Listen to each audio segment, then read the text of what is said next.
Boa noite a todos, bem-vindos à nossa casa. Mais uma segunda-feira que estamos aqui reunidos para mais uma instrução, para mais um estudo, para aprender um pouquinho mais sobre o Evangelho de Jesus. Sejamos todos bem-vindos.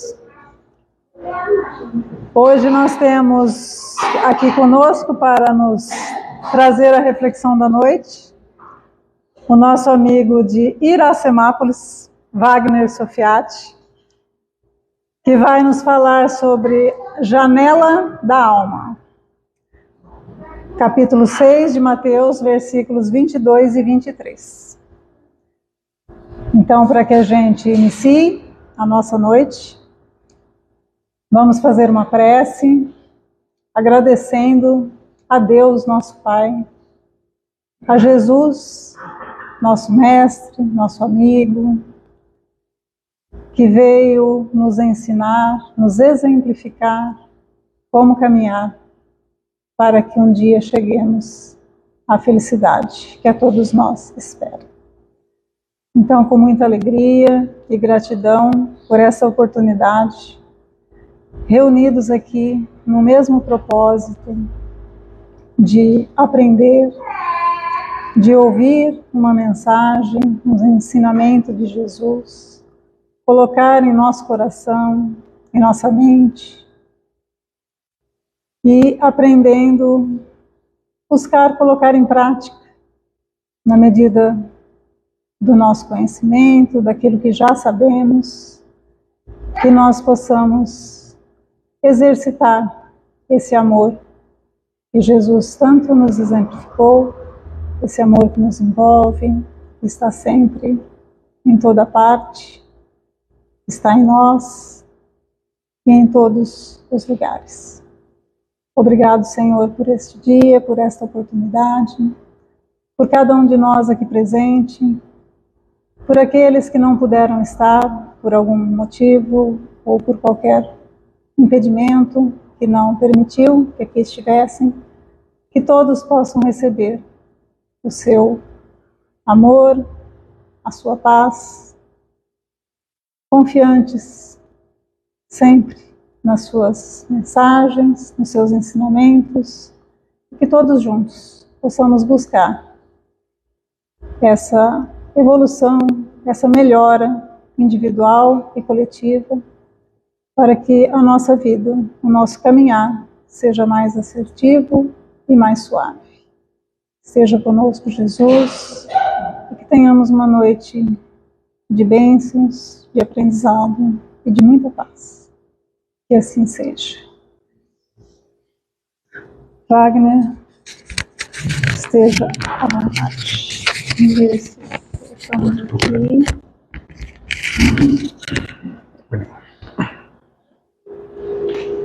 Boa noite a todos.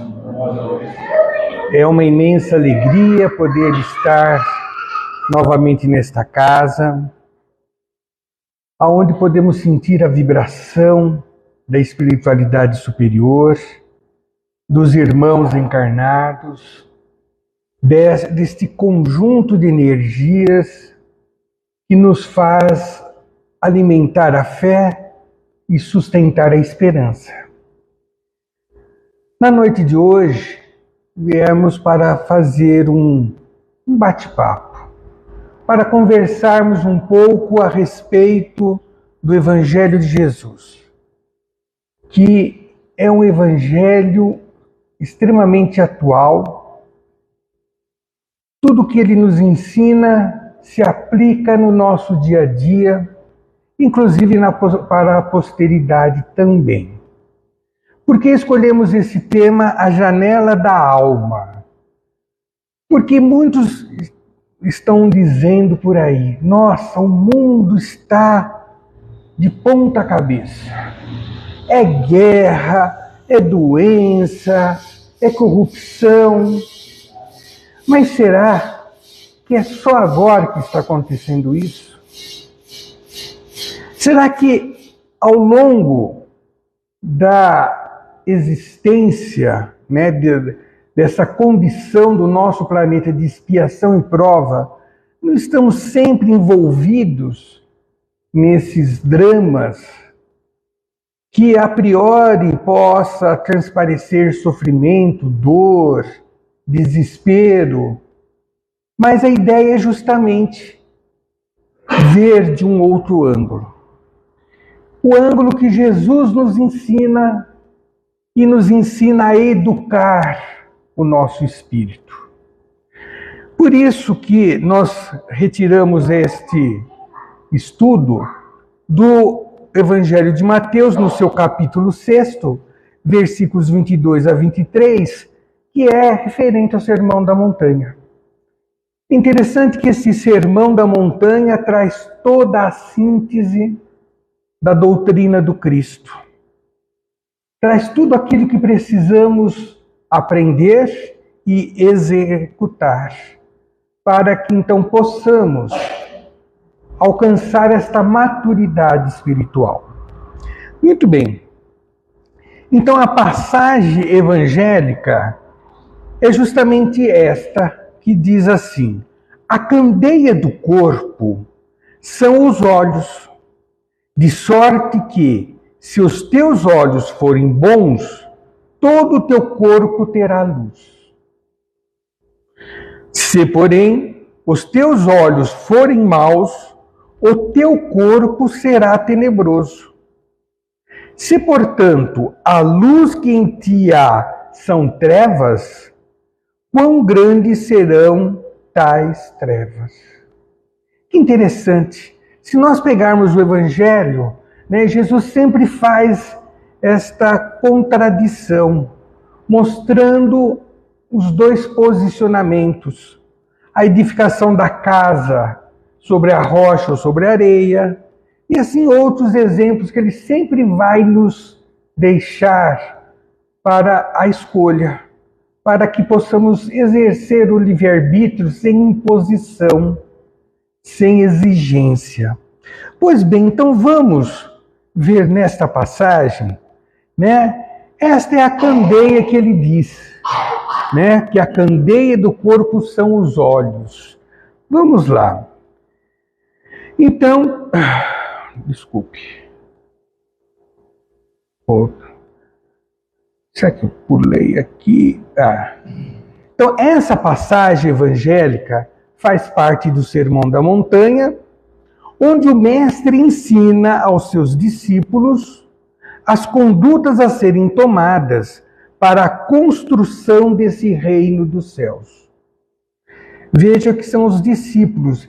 Discípulos não apenas aqueles naquele momento, mas todo aquele que segue a doutrina do Cristo é discípulo do mestre, né? É aquele que quer aprender o que o mestre tem a nos ensinar. Por isso que a sua doutrina, ela é eterna, né? Ela não tem fim, não tem que haver melhoria, não tem que haver reparações. Pode sim, por isso vem a terceira revelação, então, dentro da lei do progresso, ampliar a nossa compreensão dentro do Evangelho, dentro dos ensinos de Jesus, mas não acrescentar nada. Pois bem, então, foi no Sermão da Montanha que Jesus proferiu isso com o intuito das condutas que devemos assumir para conquistar este reino do céu. Este reino do céu, por que ele fala muito reino do céu? Porque ele tinha que usar uma linguagem semita. Linguagem semita era a linguagem de época, em que as pessoas não tinham condições de abstração. Então eles tinham que ter algo comparativo, concreto, palpável, para eles poderem aí fazer uma abstração. Então, na realidade, este reino dos céus nada mais é do que o espírito maduro, que o espírito emancipado, o espírito puro. Né? Espírito puro, puro espírito, sem nada de materialidade, sem nada de passado a ser reparado, né? Então, para ele demonstrar este reino, que por sinal já existe em nós, na forma de centelha divina, que se expressa através da consciência e que está revestida, isso sim, uns mais, outros menos, pela ignorância ou ingenuidade, como queiram, do espírito. Ignorância referente à lei de Deus. Ingenuidade por não saber manejá-la. Então, à medida em que nós vamos tirando os calhaus que cobrem esta luz divina existente em nós, esta luz vai naturalmente se expandindo, se exteriorizando. Por quê? Porque nós vamos nos desmaterializando, conforme a doutrina nos ensina. Evolução do espírito é a sua desmaterialização, ou seja, o seu desapego à matéria. E é isso que Jesus nos ensina também nesta oportunidade. Então vejamos, né, este estudo agora desta passagem evangélica. Só faço um adendo, que este estudo dentro da limitação que trazemos. Que, como foi dito, à medida em que nós ampliamos o nosso conhecimento, estes ensinos ganham dimensões extraordinárias. Pois bem, então começa com este versículo. A candeia do corpo são os olhos. Que coisa interessante, né? De sorte que se os teus olhos forem bons, todo o teu corpo terá luz. Mas ele compara, né, a nossa visão com aquilo que o povo de época conhecia, porque não tinha lâmpada elétrica, não tinha lâmpada de LED, não tinha nada disso. O que existia era justamente a candeia, que é este recipiente. Candeia, que é este recipiente de barro, de um modo geral, onde se encontra o azeite e um pavio para iluminar um ambiente. Jesus vai usar também desse exemplo da candeia, falando das virgens nécias e prudentes. Então ele sempre usava daquilo que as pessoas viam, palpavam, conheciam, para então expor o seu ensino. Mas vejam, a candeia do corpo são os olhos. Né? Porque o espírito, quando eu falo eu, é o espírito dizendo. Ele está, né, embutido, vamos assim dizer, nesse corpo, nessa vestimenta carnal. E através dos órgãos dos sentidos é que ele tem a capacidade de interagir com o meio exterior. E realmente, imaginemos que estivéssemos num quarto, numa sala totalmente vedada, que fosse o nosso corpo, e de repente tivéssemos uma janela. Então, tudo que nós olhamos lá fora é pela janela. Não é isso? E assim que é o espírito, quando encarnado, que Kardec diz ser a alma. Então, ao olharmos o que está ao nosso derredor, nós fazemos as nossas interpretações. Certo? E assim, conforme o versículo nos apresenta, os olhos como a luz do Espírito. São janelas pelos quais o Espírito observa o meio exterior. Ele observa, ele vê. Agora, a interpretação, nós é que vamos dar. Entende? Então, essas janelas, elas registram o meio exterior, simplesmente. Os nossos olhos olham o que está à nossa volta, o que o Espírito está observando, né? Que somos nós. de forma neutra, não é parcial, não é tendenciosa. Porém, a interpretação deste meio, quem faz é o espírito recluso na matéria. Então, ao olhar lá fora, eu que vou decodificar o que eu estou vendo. Eu que vou dar as cores, as matizes, os sentimentos, as vibrações existentes. É isso que Jesus estava dizendo naquela oportunidade. Que nós temos que começar a aprender a olhar. Mais do que olhar, a ver. Porque olhar é aquela coisa que você passa de relance, ver é aquilo que você observa, que você aprofunda. Então, é a partir desta premissa que estamos colocando que nos invoca uma reflexão a seguir. Então é dentro desta realidade que todos nós vivemos enquanto encarnados. E poderíamos dizer até um pouco mais, aqueles nossos irmãos nas dimensões espirituais próxima à nossa dimensão, que é ainda muito materializada, também trazem muitas restrições visuais. E André Luiz nos fala muito claramente sobre isso. Tanto que eles têm dispositivos, óticos para visualizar coisas que o espírito não esclarecido não consegue ver. Mas vamos ao nosso entendimento. Então, segundo o nível da nossa maturidade, ou seja, da nossa evolução espiritual, a janela, os olhos, poderá encontrar-se turva. Então a gente vê tudo embaçado, não vê as coisas com nitidez. A gente interpreta o que vemos como aquilo que entendemos. Mas como a nossa visão não é límpida, então nós achamos que tudo à nossa volta é denso, é embaçado, não traz uma nitidez, não traz nada assim seguro. Muitas vezes ela pode estar desfocada, ou seja, você vê uma coisa, mas se pedir para outra pessoa olhar, ela verá de outra forma.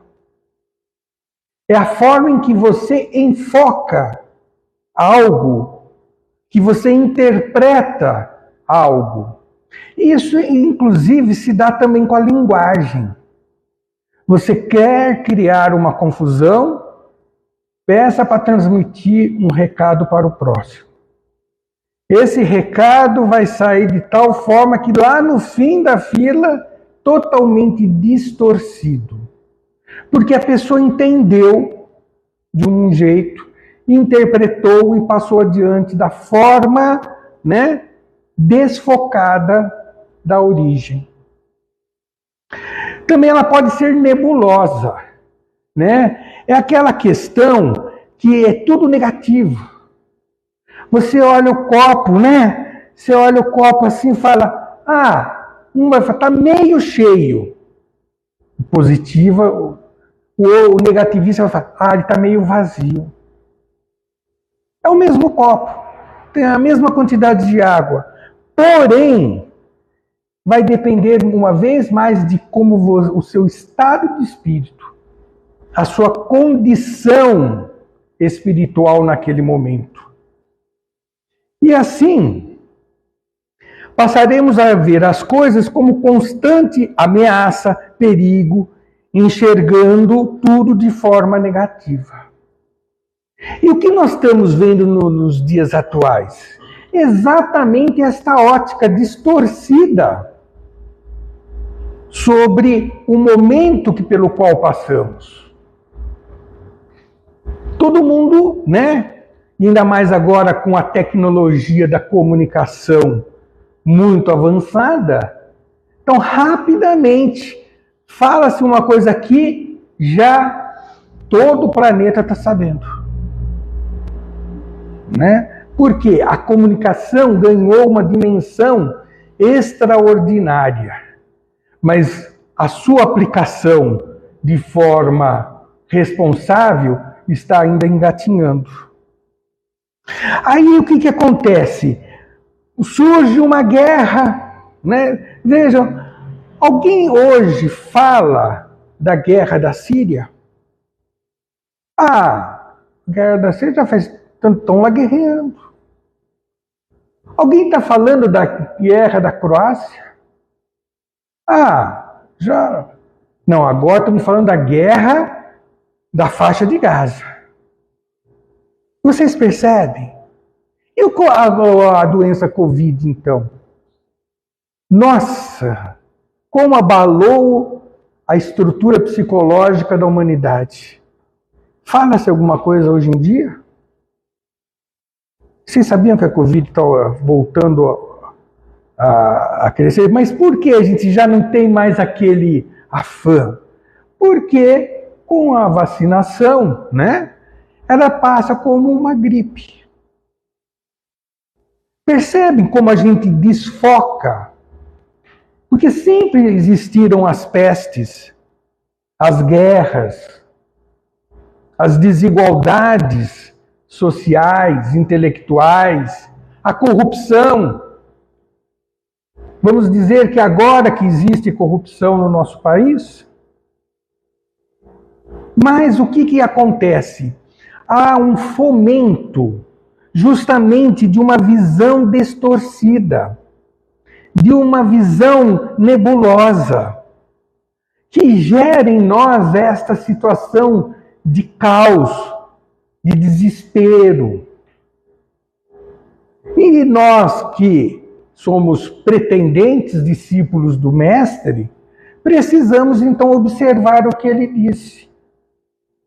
E por isso que esses 2 versículos falam a respeito.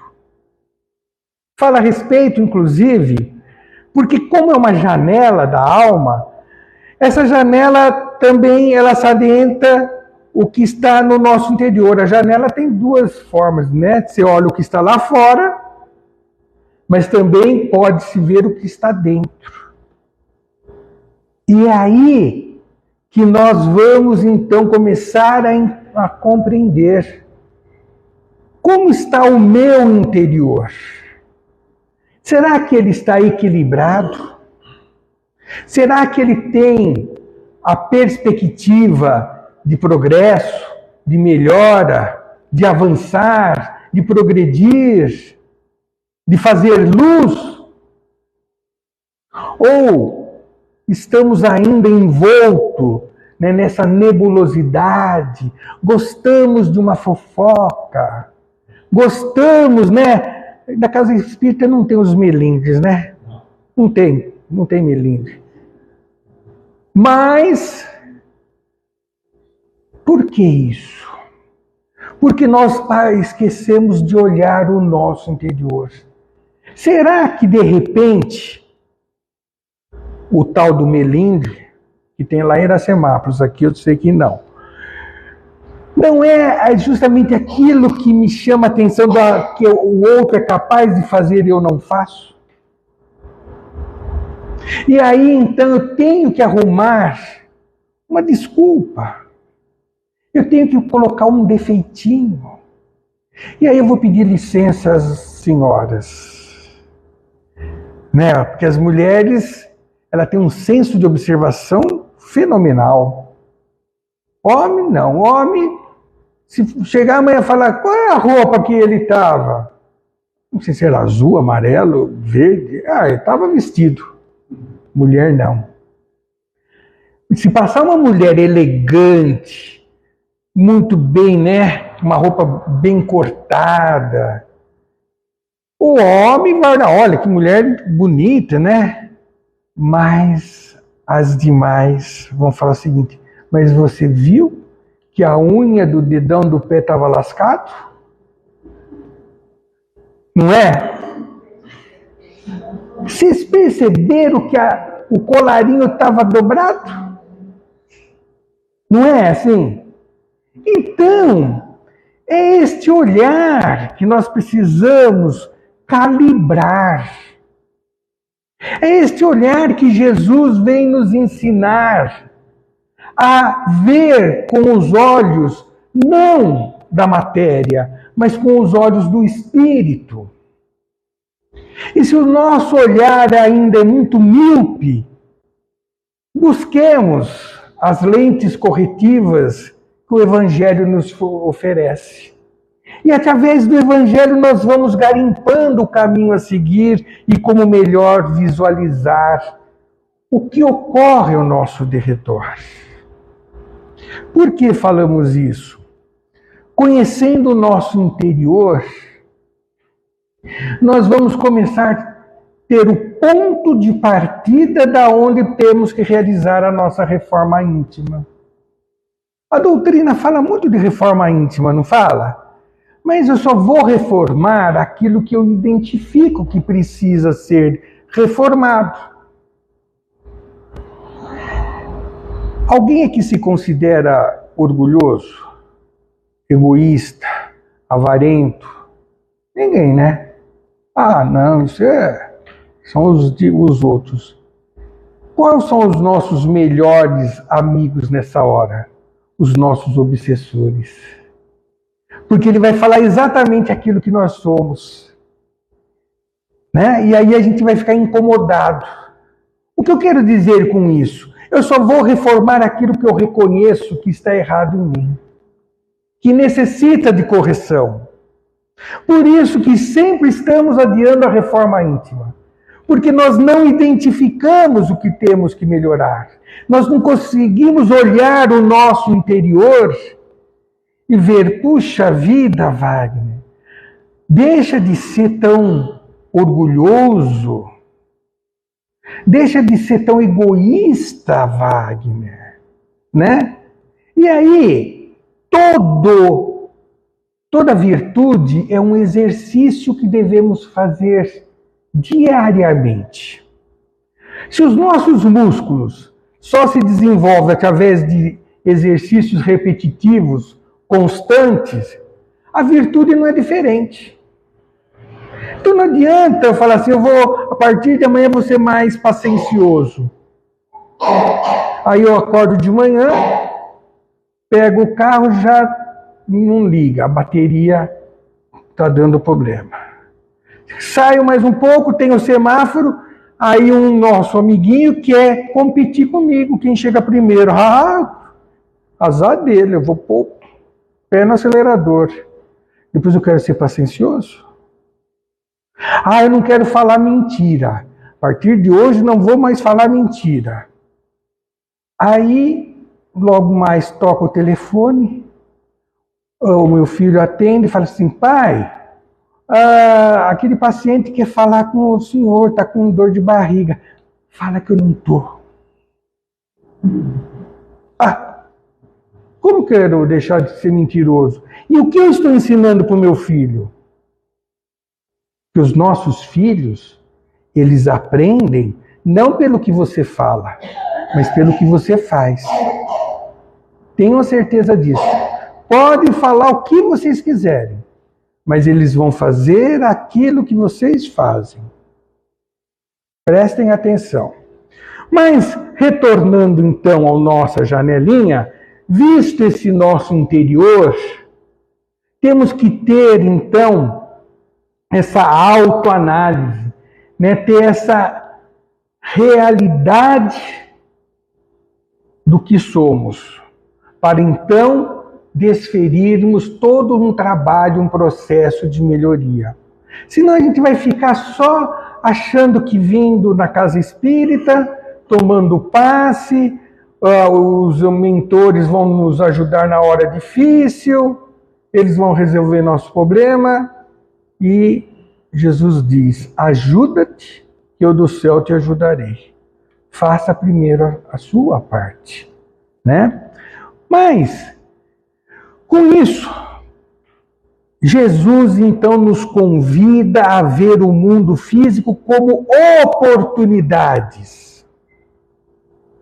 de aprendizado para o desenvolvimento de nosso progresso. Então, tudo isso que nós assistimos ao longo dos séculos, as guerras, as enfermidades, as desigualdades, as intempéries do clima, são oportunidades para que possamos desenvolver o senso de fraternidade, de solidariedade, de caridade, de paciência, de resiliência e assim por diante. Então, não podemos nos desesperar. Precisamos enfrentar. Se nós estamos encarnados neste exato momento em que a história da humanidade apresenta todas essas situações a serem resolvidas, serão resolvidas pelo nosso esforço. Para de falar, o futuro da nação é do jovem, é das crianças. É porque nós não fizemos a nossa parte. E sempre há tempo de fazer a nossa parte. Então, o que Jesus está dizendo?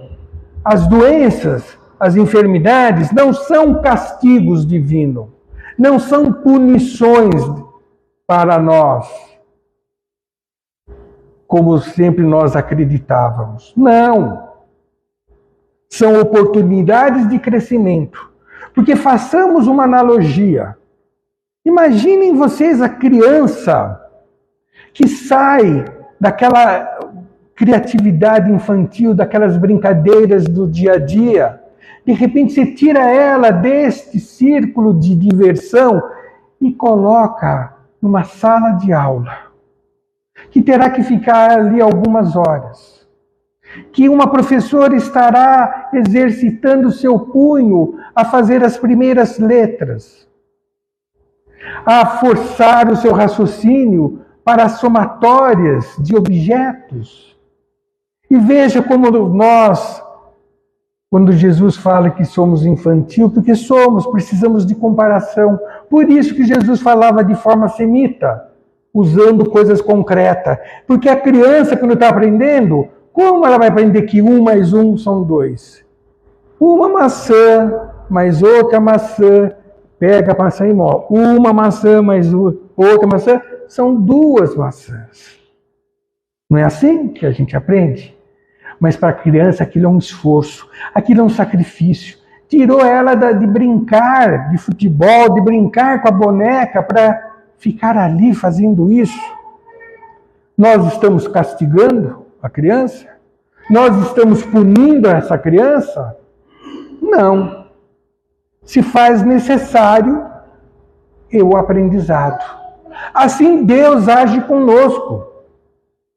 Porque se nós que somos falíveis, amamos os nossos filhos a ponto de tirá-lo do círculo de recreação para colocá-lo num educandário, imaginemos Deus para com a nossa pessoa, com o nosso espírito.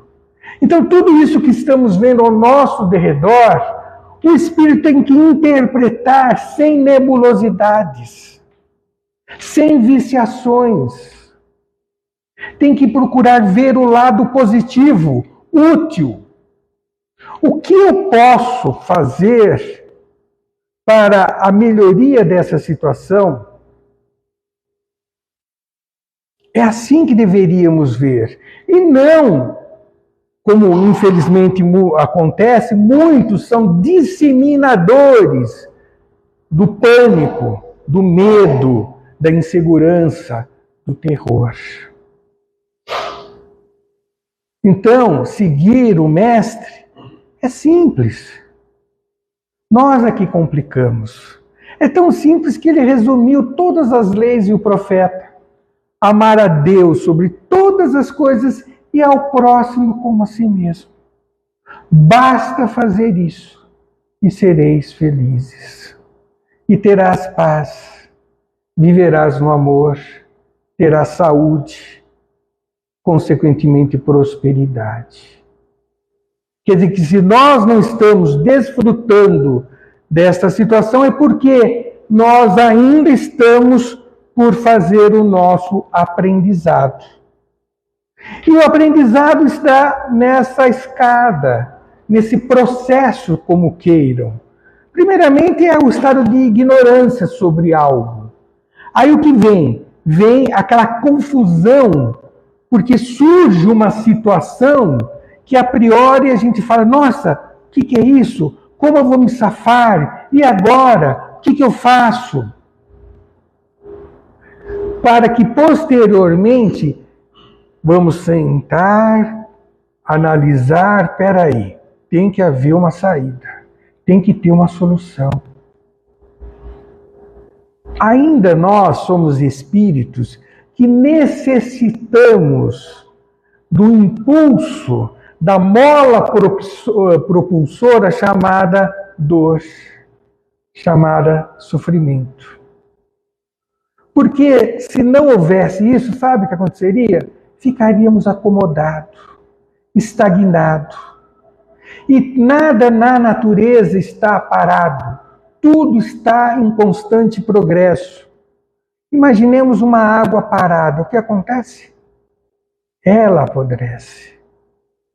Então, como nós temos essa tendência à acomodação, vêm as alfinetadas da dor, do sofrimento, do problema financeiro, do problema familiar, do problema com o chefe do serviço ao qual trabalhamos, para que saibamos safar dessas situações. E com isso, nós vamos tendo cada vez mais conhecimento, maturidade. Isso Jesus disse, conhecereis a verdade e a verdade vos libertará. Libertar do quê? Ninguém está algemado. Libertar da ignorância. Libertar dessa situação que ainda trazemos à luz, mas ela está envolta pelos calhaus da ignorância. Que precisamos ter o trabalho de retirar um a um para prosperar as virtudes latentes em nós. Então, a cada momento nos é conferida essas oportunidades de trabalho. É isso que precisamos entender. Trabalhar. Né? E nós adoramos um feriado. Ah, esse mês foi bom, né? Está sendo ótimo. 3 feriados. E ainda tudo perto do fim de semana. Gente do céu. Aí o ano que vem vai ser ruim, hein? Ano bissexto. Todos os feriados, a maioria vai cair tudo no fim de semana. Tem gente que já ficou até aborrecido antes, já pelo ano que vem. Olha, não se preocupeis com o dia de amanhã. Mas tem gente já deprimido. Tem gente já tomando somário, diazepam, Rivotril. Não que aqui alguém tome isso, por favor. Muito bem. Então, trabalho. Meu Pai não cessa de trabalhar um só instante, disse Jesus. Ora, se o Pai não cessa de trabalhar, por que nós temos que viver na ociosidade? Por que não ver estas situações como oportunidades de trabalho, de aprendizado, de maturidade? Percebem? Então hoje nós estamos falando muito desta forma, justamente para nós podermos reverter o nosso olhar diante, não dessas crises, mas de todas as demais que virão, terão que vir. Estamos num processo de regeneração. Todo mundo estava doido para começar a regeneração, que já começou já há um bom tempo. Ah, chega de expiação e prova. Regenerar é fazer faxina. E quando fala a faxina na sexta-feira, ele arrepia. Porque a Cecília fala, olha, você tira todos os móveis para fora, Pega lá o esfregão, lá a vassoura, esfrega. Nada de mangueira não, é balde d'água. E ele é tão feliz. Ele nasceu numa época que não tem escovão. Lembra do tempo do escovão? Palha de aço de passar no chão. Daí se passava a cera, secava, você está vendo? E você reclama? Para, viu? E depois passava aquele esfregão, vai e vem, vai e vem. Aí vinha sempre uma criança ou alguém jogava água e manchava tudo o nosso serviço. Alguém lembra disso? Eu estou falando não que eu fiz, mas é que me falaram que era assim, né? Gente, quantas vezes. Mas tudo é oportunidade para que possamos manejar, né, a matéria ou o relacionamento. Então, tudo que acontece na nossa vida, a dor, a enfermidade, aquele momento difícil que todos nós já passamos, aquele problema financeiro, aquela família, aquele que a gente fala ovelha negra, eu acho que é a ovelha branca, não é a ovelha negra da família. Nós é que somos, né, a ovelha negra que queremos, né, focar nele todo o nossas inferioridades. Mas vamos ver oportunidades de crescimento. Vamos ver se realmente estamos aptos a seguir o Mestre. Se os primeiros cristãos, eles iam nas arenas e já resolutos na sua disposição de avançar, eles não temiam a dor, não temiam a morte, porque a morte não existe. E felizes se encontravam, porque já conseguiam visualizar as dimensões espirituais, onde aquele cortejo de espíritos iluminados vinham trazer-lhes a palma da vitória.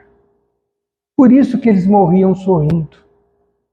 Hoje não temos mais as arenas, não temos mais as feras vorazes, mas nós temos as enfermidades, as guerras, as desigualdades. E como nós nos colocamos diante deste momento? É assim que Jesus nos ensina a ver o mundo com outro olhar, com outra forma. E desta forma, nós vamos então, cada qual fazendo a sua parte, nós vamos montando este quebra-cabeça. Vamos então construindo este mundo melhor, este mundo feliz. Feliz porque todos entenderam que não adianta, aquele que está ao meu lado não é meu competidor, não é o meu adversário, é meu irmão que está caminhando comigo no mesmo trecho da estrada. Então, por que não me aliar a ele do que querer competir com ele? É este olhar que precisamos ter. E assim nós vamos entender quando Chico e Gandhi dizia que não tinha nenhum inimigo. Porque ele não conseguia ver naquela pessoa alguém que ele quisesse mal. Mas é alguém que precisava do seu amor e mais ainda da sua compreensão. Por isso, ele via que era um irmão que estava ao seu lado do caminho, mas ainda desfavorecido pelo olhar sublime do amor. Assim, devemos ajustar os nossos olhos. Ele falou que eu posso ir adiante, tá? Se trouxer o lanche, porque hoje a gente vai acabar por volta das 23 horas. Então devemos ajustar os nossos olhos como lentes de percepção. Este ajuste deve ter como parâmetro a visão do Cristo, a visão do Mestre.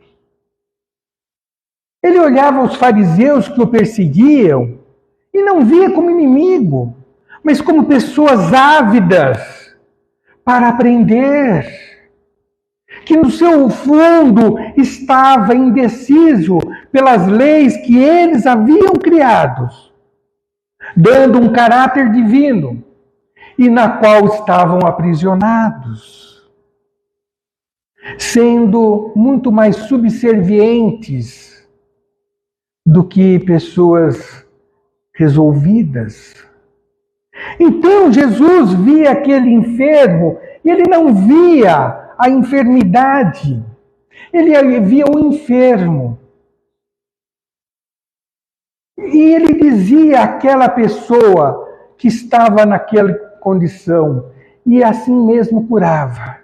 Mas percebendo a fragilidade daquela pessoa, sabendo que ela poderia voltar a adoecer por repetir os mesmos equívocos do passado, ou os equívocos perante a lei, ele dizia: vai e não peques mais. Todavia, quando Jesus via aquela pessoa que, através da dor, pôde construir a fé, alicerçar-se na esperança, acreditar no amanhã, ele dizia: a tua fé te curou. É diferente. Então é esta forma que devemos ver o nosso parente difícil, o nosso amigo de trabalho que não nos compreende, as adversidades do cotidiano que surge na via pública, como testes para o exercício das nossas virtudes, exercícios para fortalecer a paciência, a tolerância e outras virtudes mais. Assim vamos perceber oportunidades de crescimento nos momentos de crise e dificuldade. A doutrina dos Espíritos, ela é consoladora, não porque ela passa a mão sobre a nossa cabeça. Não, ela é consoladora porque ela nos esclarece.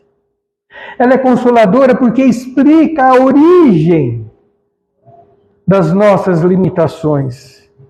Ela explica o porquê ainda persistimos na dor e sofrimento. Ela não nos obriga a nada, nada exige, mas apenas esclarece. E como esse esclarecimento funciona então para nós como aquela luz que, por mais que queiramos resistir, muitas vezes ela cega o nosso orgulho e o nosso egoísmo. E por isso que sofremos. Muito bem. Assim, a razão de Jesus dizer: todo o teu corpo terá luz. Sim, terá luz porque você vai ser positivo, você vai ver nas adversidades oportunidades. Você vai ver que você é um filho do Pai, que olha por você, que lhe dá o necessário.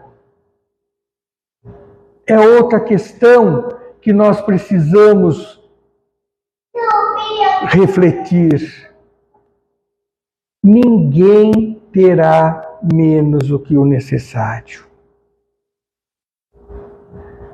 E muitos alegam: mas eu estou endividado, mas eu gostaria disso, daquilo. Porque Jesus disse que as aves do céu não plantam, não semeiam, não ceifam, não guardam em celeiro o seu alimento, e nem por isso elas deixam de se alimentar, porque o Pai lhe oferece todo dia a sua necessidade. Ora, meu Deus, se as aves do céu, se os animais têm o necessário, por que nós, criados à imagem e semelhança de Deus, haveríamos de não ter o necessário? Então, uma vez mais, é o olhar que precisamos calibrar e saber diferenciar o necessário do supérfluo. O necessário do excesso. E aí, então, nós vamos perceber que, se nós somos espíritas, se fizermos uma programação antes de encarnar, será que nessa programação não foi já estabelecido as necessidades para a sua concretização? Será que a nossa família espiritual, que afiançou a nossa vinda, não está contribuindo para nos dar aquilo que é necessário? Então, por que reclamar? É melhor rever o que nós entendemos como necessário e supérfluo. E assim agindo, vejam vocês, nós vamos sendo outras pessoas. E uma expressão que eu gosto por demais: viver no mundo sem ser do mundo. Sim, temos que viver no mundo físico. Temos que nos alimentar, nos vestir, ter habitação, mas não viver em função disso. Eu estou com uns 4, 5 carnês da Casa Bahia que não consigo quitar. É dessa grossura. Por quê? Porque eu quero ter. Ele trocou de carro, esse ano eu não vou trocar. Ela comprou um celular que falta um pouco mais ela falar e sei lá o quê, e eu não tenho. Ora, eu tenho que ter um igual. Então eu vou lá na Casa Bahia. Vou fazer meu carnezinho. E depois eu fico lá tomando omeprazol pro estômago, o diazepam para dormir. Não, agora não é mais diazepam, é Zolpidem. Anotem aí, Zolpidem para dormir, tá? Prisma, tá? Rivotril então, meu filho. Nossa, virou água com açúcar. Mas é isso, gente, não precisávamos nada disso. Estamos terminando, gente. Como está a vidraça da sua janela? Você parou para pensar? Essa é a reforma íntima que precisa ser feita. Está na hora de limparmos a nossa vidraça. Está na hora de ver que o mundo lá fora não está tão ruim, não está tão embaçado, não. É a minha vidraça que está embaçada, eu vejo o mundo assim. Está na hora de eu passar lá o Vidrex que você usa. Vidrex, viu como ele sabe? Passar o Vidrex da vida. Ô, meu filho, eu já tenho uma listinha de compra para fazer no mercado, você pensa o quê? Muito bem. Então, esta é a reforma íntima a ser feita. Limpar a nossa vidraça. Porque o mundo lá fora é vibrante, é lindo, é harmônico, é perfeito. Afinal, é a criação de Deus. Quer coisa mais perfeita do que a criação divina? Então, deixa eu fazer a faxina da minha vidraça. Mas também devemos livre-se também do ranço amargo de toda mágoa e todo rancor. Faça uma boa limpeza na vidraça da janela do coração. É o lado de dentro, não adianta limpar a vidraça só do lado de fora. Você tem que limpar dos dois lados, do lado de dentro também. Então, aquele melindre, aquela, sabe, chatice, deixa para lá. O que vai adiantar? Né? Volta a falar com a vizinha. Você não reclama que a vizinha jogou o lixo lá na sua calçada. Pega a pazinha, limpa. Sempre eu pego alguém para malhar, vocês perceberam, né? Eu adoro malhá-lo. Então, janela, garanto que você enxergará melhor a vida lá fora. Olhe a vida de forma positiva. Para de se queixar. Para de falar, hoje eu acordei com dor aqui, a dor ali. Passou dor? Então passa aí um gelol, né? Ele passa também estou querendo lembrar a pomada que você usa. Eu vou lembrar ainda. Canela de velho. Lembrei. Você viu como a espiritualidade inspira a gente?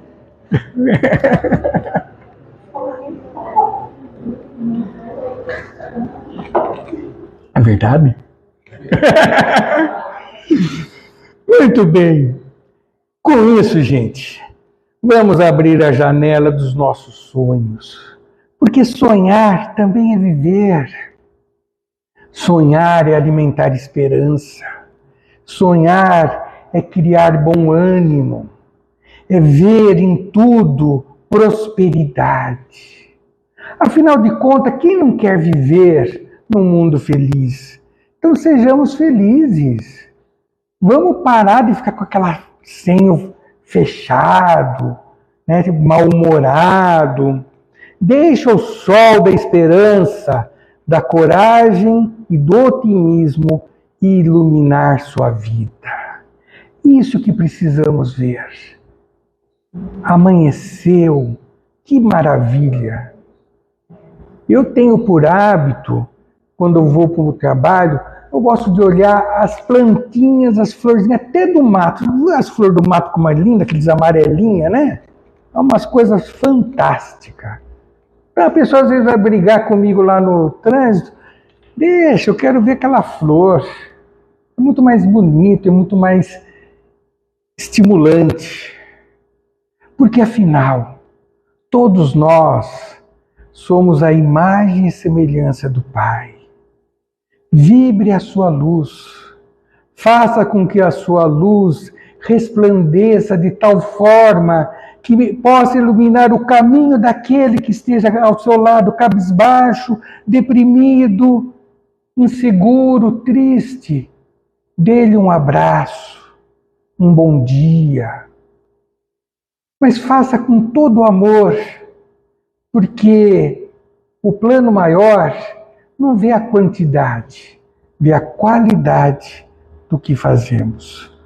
E esperamos dessa forma que tenhamos então uma ótima semana e que Jesus nos ajude a ver o mundo como Ele o vê e que possamos ser meros ceareiros a limpar a nossa vidraça, mas ajudar a limpar a vidraça do nosso próximo. Que Jesus nos abençoe.